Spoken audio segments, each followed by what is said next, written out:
आहा यस्तो भापिने भात सर्रा पारा घराइसी स्टाइलको मासु र भात खाँदाखेरि कस्तो लाग्छ सर्रा पारा है।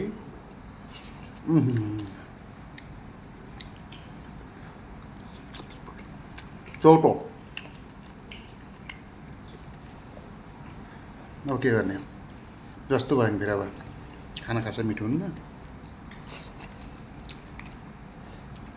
खोर्सानी हजुर अरू होस् नहोस् खोर्सानी चाहिँ खानुपर्छ है।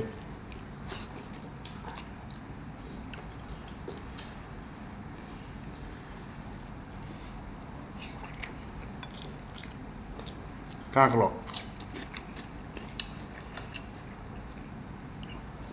तातो खानाको मजै अरू छ।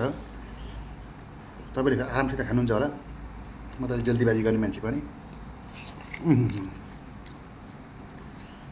तर दुःखको कुरो के छ भनेपछि अलि खाना मिठो नहुने।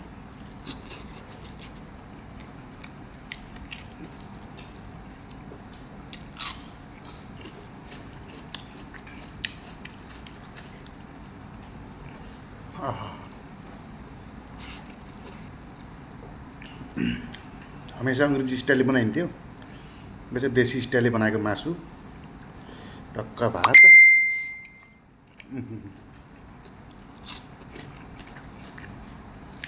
ल हेर्नुहोस् धेरै खान्न फेरि धेरै दिनको भात हो, भात मिठो रहेछ।